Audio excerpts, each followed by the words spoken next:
Breaking news చూస్తున్నాం. రేపటి నుంచి అసెంబ్లీ సమావేశాలు జరగనున్నాయి. కాళేశ్వరం కమిషన్ నివేదికపై ప్రత్యేక చర్చ జరగనున్నట్లు తెలుస్తోంది.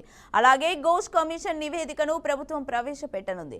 అయితే ఉభయ సభలు సజావుగా జరిగేలా పోలీసులు డిపార్ట్మెంట్ చర్యలు తీసుకోవాలని శాసనసభ స్పీకర్ గడ్డం ప్రసాద్ కుమార్ అన్నారు. సభలు జరుగుతున్న సమయంలో ధర్నాలు, ఆందోళనలు జరగకుండా ముందస్తుగానే సమాచారం అందుకొని అడ్డుకోవాలని సూచించారు. తద్వారా సమావేశాలు సజావుగా జరుగుతాయని చెప్పారు. అసెంబ్లీ సమావేశాల నేపథ్యంలో సభ నిర్వహణ, భద్రతా ఏర్పాట్లపై తన ఛాంబర్లో పోలీస్, ఇంటెలిజెన్స్ అధికారులతో స్పీకర్ ప్రసాద్ కుమార్ సమీక్షా సమావేశాన్ని నిర్వహించారు. గత సమావేశాలు సజావుగా జరగడానికి సహకరించినట్లుగానే ఈ సమావేశాలకు కూడా రాష్ట్ర ప్రభుత్వం అధికారులు సహకారం అందించాలన్నారు.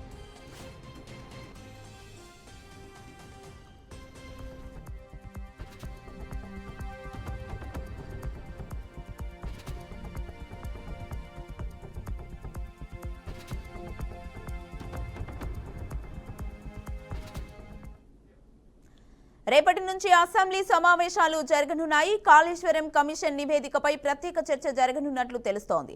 అలాగే ఘోష్ కమిషన్ నివేదికను ప్రభుత్వం ప్రవేశపెట్టనుంది. అయితే ఉభయ సభలు సజావుగా జరిగేలా పోలీస్ డిపార్ట్మెంట్ చర్యలు తీసుకోవాలని శాసనసభ స్పీకర్ గడ్డం ప్రసాద్ కుమార్ అన్నారు. సభలు జరుగుతున్న సమయంలో ధర్నాలు, ఆందోళనలు జరగకుండా ముందస్తుగానే సమాచారం అందుకొని అడ్డుకోవాలని సూచించారు. తద్వారా సమావేశాలు సజావుగా జరుగుతాయని చెప్పారు. అసెంబ్లీ సమావేశాల నేపథ్యంలో సభ నిర్వహణ, భద్రతా ఏర్పాట్లపై తన ఛాంబర్లో పోలీస్, ఇంటెలిజెన్స్ అధికారులతో స్పీకర్ ప్రసాద్ కుమార్ సమీక్ష సమావేశాన్ని నిర్వహించారు. గత సమావేశాలు సజావుగా జరగడానికి సహకరించినట్లుగానే ఈ సమావేశాలకు కూడా రాష్ట్ర ప్రభుత్వం అధికారులు సహకారం అందించాలన్నారు. ఇక ఇదే అంశంపై మరింత సమాచారాన్ని మా ప్రతినిధి శ్రీకాంత్ అందిస్తారు. శ్రీకాంత్, తెలంగాణ శాసనసభ మన్సూర్ సమావేశాలు రేపటి నుంచి ఆగస్టు 30 నుంచి ప్రారంభం కానున్నాయి. అయితే ఈ సమావేశాలు సుమారుగా 5 రోజుల పాటు జరిగే అవకాశం ఉంది. అయితే ఇందులో కాళేశ్వరం లిఫ్ట్ ఇరిగేషన్ ప్రాజెక్టు, అలాగే జస్టిస్ పిసి ఘోష్ కమిషన్ నివేదికను ప్రభుత్వం టేబుల్ చేయనుంది. అయితే ఈ నివేదికలో మాజీ ముఖ్యమంత్రి కె చంద్రశేఖరరావు కేసీఆర్ ను ప్రాజెక్టు లోపాలకు ప్రధాన బాధ్యుడిగా పేర్కొంటూ చెప్పడం జరిగింది. అయితే ఇది కాంగ్రెస్, బీఆర్ఎస్ మధ్య తీవ్ర చర్చలకు దారి తీసే అవకాశం ఉందంటూ కూడా అంచనాలు చెప్తున్న పరిస్థితి. అంతేకాకుండా యూరియా కొరత, భారీ వర్షాల నష్టాలు, బీసీ కోట పెంపు, స్థానిక సంస్థల ఎన్నికల వంటి ఇలా కొన్ని ముఖ్యమైనటువంటి ఈ మధ్యకాలంలో తెర మీద వస్తున్నటువంటి ఇంపార్టెంట్ విషయాలు వాటన్నిటి గురించి అవకాశం కనిపిస్తూ ఉంది. అయితే మనం చూసుకుంటే కనుక రేపు ఉదయం 10:30 గవర్నర్ జిష్ణుదేవ్ సమావేశాలు ప్రారంభిస్తారు. అయితే దీనికి సంబంధించి శాసనసభ, శాసనమండలి రెండింటికి కూడా వర్తిస్తుంది. అయితే ఇక మాకు పూర్తి ఒక విషయం చూసుకుంటే కనుక కమిషన్ నివేదికలు, ఇప్పుడు ఘోష్ కమిషన్ నివేదిక కానీ అదే కాళేశ్వరం కమిషన్ సంబంధించి చర్చలు ఏవైతున్నాయో, కాళేశ్వరం ప్రాజెక్టులో జరిగిన అవినీతి, డిజైన్ లోపాలు, నిర్మాణ తప్పులపై జస్టిస్ పిసి ఘోష్ నేతృత్వంలో 665 పేజీల నివేదిక సమర్పించింది. అయితే ఇది కేసీఆర్, మాజీ మంత్రి హరీష్ రావు ఇతరుల బాధ్యతలు పేర్కొంటూ చెప్పడం జరిగింది. అయితే ప్రభుత్వం దీన్ని సభలో ప్రవేశపెట్టి చర్చకు పెడుతుందని తెలుస్తోంది. అయితే ఆ తర్వాత చర్యలు తీసుకుంటామని కూడా ముఖ్యమంత్రి రేవంత్ రెడ్డి, అంటే ఏదైతే సమావేశాల్లో చర్చలు జరిపిన తర్వాతనే దానికి సంబంధించి చర్యలు అనేది తీసుకుంటామంటూ కూడా సీఎం రేవంత్ రెడ్డి కూడా ఇదివరకు ప్రకటించారు. అయితే నివేదిక, ఇది కాళేశ్వరం కమిషన్ చర్చకు సంబంధించి నివేదిక ప్రత్యేక చర్చ జరిగే అవకాశం ఉంది. ఇది సమావేశంలో ప్రధాన అంశంగా ఉంటుందని చెప్పుకోవచ్చు. బీఆర్ఎస్ నేతలు సభకు హాజరవుతున్నా లేదనే కొన్ని సందేహాలు అయితే కూడా ఉన్నాయి. అయితే ఏదేమైనా ఈ చర్చ అనేది ప్రత్యేక అంశాన్ని తీసుకొచ్చే అవసరం అయితే కనిపిస్తూ ఉంది. అయితే దీంతో పాటు మనం ఇందాక చెప్పుకున్నట్టు కూడా బీసీ రిజర్వేషన్, ఇప్పుడు మనం 42% రిజర్వేషన్ సంబంధించి కేంద్రం ఇంకా ఆమోదించలేదు కాబట్టి, అలాగే అంటే ఈ 42% రిజర్వేషన్ ఆమోదించకుండానే పార్టీ తరఫున కేవలం కాంగ్రెస్ పార్టీ తరఫునే అలా స్థానిక ఎన్నికలు వెళ్ళిపోతారా, లేకపోతే ఇంకేదైనా ప్రణాళికలు ఉన్నాయా లేదనే అంశం కూడా చూసుకునే అవకాశం అయితే కనిపిస్తోంది. అయితే దీనికి సంబంధించి ఇక్కడ స్పీకర్ సూచనలు కొననే భద్రతా ఏర్పాట్లపై కూడా అసెంబ్లీ స్పీకర్ గడ్డం ప్రసాద్ కుమార్ కూడా కొన్ని సూచనలు చేసుకొస్తున్న పరిస్థితి. సమావేశంలో సజావుగా జరిగేలా పోలీస్ డిపార్ట్మెంట్ చర్యలు తీసుకోవాలంటూ కూడా సూచన చేస్తున్న పరిస్థితి. అంటే సభలో జరుగుతున్న, అంటే ఏదైతే ఈ 5 రోజుల పాటు జరిగే సభలు ఏవైతే సభలు జరుగుతున్న సమయంలో ధర్నాలు కానీ, ఆందోళనలు కానీ జరగకుండా ముందస్తు సమాచారం సేకరించి అడ్డుకోవాలంటూ కూడా ఇంటెలిజెన్స్ కూడా సూచన చేసినట్టు తెలుస్తోంది. అయితే అసెంబ్లీ సమావేశాల నేపథ్యంలో సభ నిర్వహణ, భద్రత ఏర్పాట్లపై తన ఛాంబర్లో పోలీసు, ఇంటెలిజెన్స్ అధికారులతో సమీక్ష సమావేశం నిర్వహించడం జరిగింది. గత సమావేశాల మాదిరిగానే ఈసారి కూడా రాష్ట్ర ప్రభుత్వానికి అటు అధికారులకు సహకరించాలంటూ కోరుతున్న పరిస్థితి. అయితే దీనికి సంబంధించి ఒకవేళ న్యాయపరమైన అంశాలు కూడా చూసుకుంటే కనుక తెలంగాణ హైకోర్టు ఘోష్ కమిషన్ నివేదికను సభలో టేబుల్ చేయడానికి ఆపడానికి ఇచ్చిన పిటిషన్ తిరస్కరించింది. అయితే కేసీఆర్ అటు హరీష్ రావు ఎటువంటి అంటే వీరిద్దరు కూడా ఎటువంటి ఊరటైతే ఇవ్వలేదు. ఈ నివేదిక ఆధారంగా భవిష్యత్ చర్యలు నిర్వహించబడతాయని కూడా తెలుస్తోంది. అయితే ఈ సమావేశాలనే ప్రభుత్వానికి ప్రతిపక్షాలకు మధ్య తీవ్రమైన వాదోపవాదాలకు వేదికగా మారవచ్చినట్టు కూడా రాజకీయ విశ్లేషకులు చెప్పుకొస్తున్నట్టు పరిస్థితి. Right, thank you Srikanth.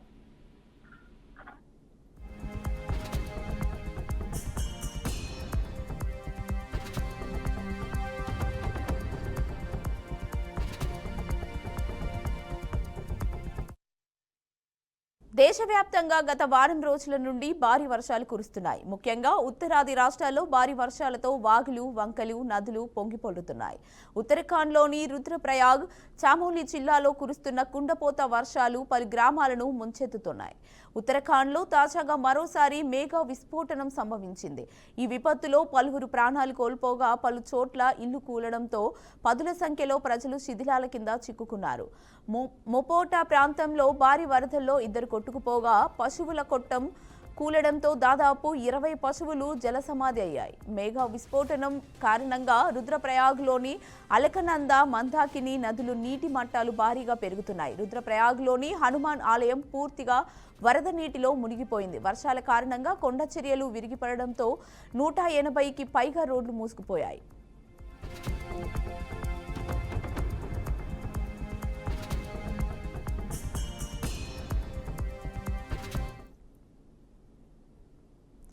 Kedarnath లోయలోని లాయ గ్రామాన్ని పట్టణంలో కలిపే వంతెన కొట్టుకుపోవడంతో ఆ గ్రామానికి పూర్తిగా రాకపోకలు నిలిచిపోయాయి.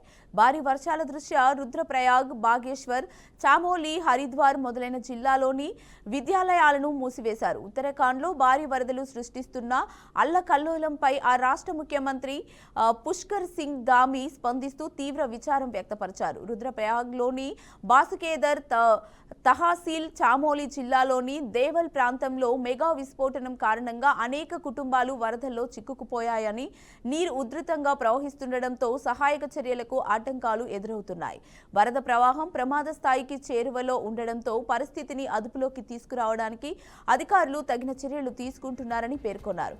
ఎప్పటికప్పుడు వరద ప్రవాహాన్ని అంచనా వేస్తూ లోతట్టు ప్రాంతాల ప్రజలను అప్రమత్తం చేస్తున్నారని తెలిపారు.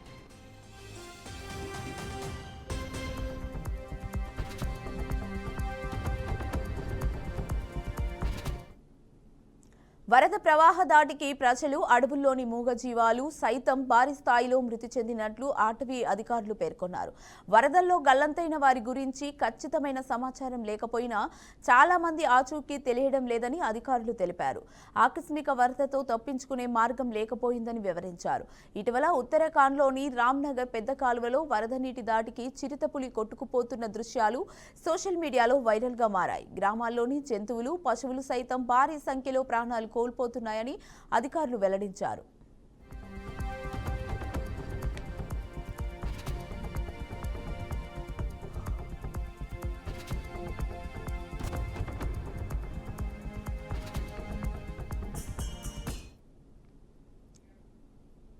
బిహార్ రాష్ట్ర రాజధాని పాట్నాలో బీజేపీ, కాంగ్రెస్ కార్యకర్తల మధ్య తీవ్ర ఘర్షణ చోటు చేసుకుంది.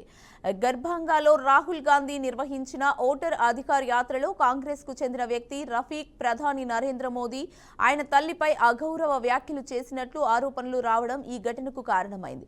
దీంతో కాంగ్రెస్ కార్యాలయం, సదాకత్ ఆశ్రమ్ ఎదుట బీజేపీ నిరసన తెలపగా ఇరుపక్షాల మధ్య గొడవలు చెలరేగాయి. పార్టీ జెండాలు, కర్రలు, రాళ్లతో ఒకరిపై ఒకరు దాడి చేసుకున్నారు. ఈ హింసలో పలు వాహనాలు ధ్వంసమయ్యాయి. ఈ వ్యవహారంపై బీజేపీ నేతలు తీవ్ర ఆగ్రహం వ్యక్తం చేస్తూ రాహుల్ గాంధీ, ఆర్జేడీ నాయకుడు తేజస్వి యాదవ్ వెంటనే క్షమాపణలు చెప్పాలని డిమాండ్ చేస్తున్నారు. ఈ ఘటనపై కేంద్ర హోంశాఖ మంత్రి అమిత్ షా స్పందించారు. బీహార్ ముఖ్యమంత్రి నితీష్ కుమార్ ప్రజాస్వామ్యానికి ఇదొక మచ్చగా అమిత్ షా అభివర్ణించారు.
ఇరాన్కు ప్రయాణించే భారత పౌరులకు సంబంధించి కేంద్ర ప్రభుత్వం కీలక నిర్ణయం తీసుకుంది. ఆ దేశానికి వెళ్లే ప్రతి ఒక్కరూ తప్పనిసరిగా ఇమిగ్రేషన్ క్లియరెన్స్ తీసుకోవాలని స్పష్టం చేసింది. ఇప్పటివరకు ఇరాన్ ప్రయాణానికి ఈ క్లియరెన్స్ నుంచి మినహాయింపు ఉండేది.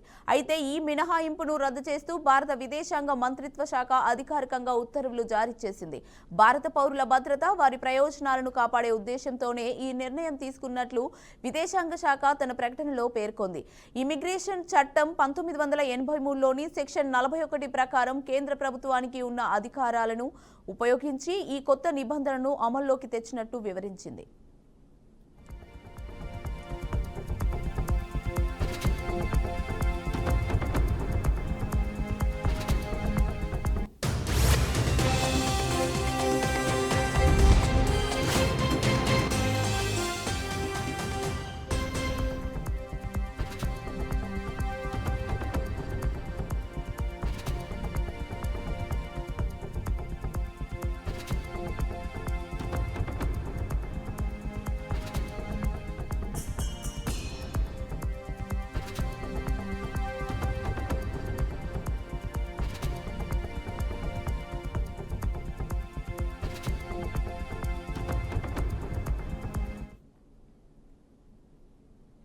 ఉక్రెయిన్ రష్యా మధ్య యుద్ధం ఆపేందుకు ఒకవైపు చర్చలు జరుగుతున్నప్పటికీ రెండు దేశాల మధ్య ఉద్రిక్తతలు రోజురోజుకి మరింత తీవ్రమవుతున్నాయి. తాజాగా కీవ్పై మాస్కో మరోసారి విరుచుకుపడింది.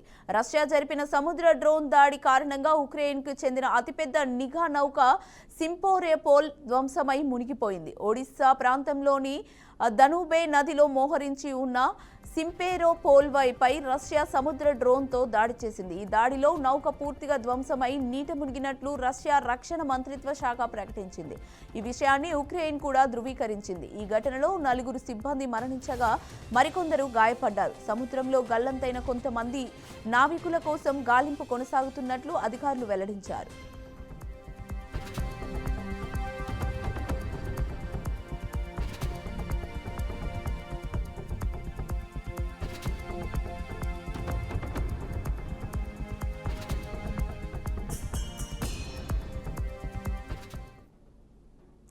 ఉక్రెయిన్ రష్యా మధ్య యుద్ధం ఆపేందుకు ఒకవైపు చర్చలు జరుగుతున్నప్పటికీ రెండు దేశాల మధ్య ఉద్రిక్తతలు రోజురోజుకి మరింత తీవ్రమవుతున్నాయి.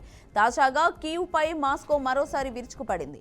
రష్యా జరిపిన సముద్ర డ్రోన్ దాడి కారణంగా ఉక్రెయిన్కి చెందిన అతిపెద్ద నిఘా నౌక సింపెరోపోల్ ధ్వంసమై మునిగిపోయింది. ఒడెస్సా ప్రాంతంలోని దనూబే నదిలో మోహరించి ఉన్న సింపెరోపోల్పై రష్యా సముద్ర డ్రోన్తో దాడి చేసింది. ఈ దాడిలో నౌక పూర్తిగా ధ్వంసమై నీట మునిగినట్లు రష్యా రక్షణ మంత్రిత్వ శాఖ ప్రకటించింది. ఈ విషయాన్ని ఉక్రెయిన్ కూడా ధృవీకరించింది. ఈ ఘటనలో 4 సిబ్బంది మరణించగా మరికొందరు గాయపడ్డారు. సముద్రంలో గల్లంతైన కొంతమంది నావికుల కోసం గాలింపు కొనసాగుతున్నట్లు అధికారులు వెల్లడించారు.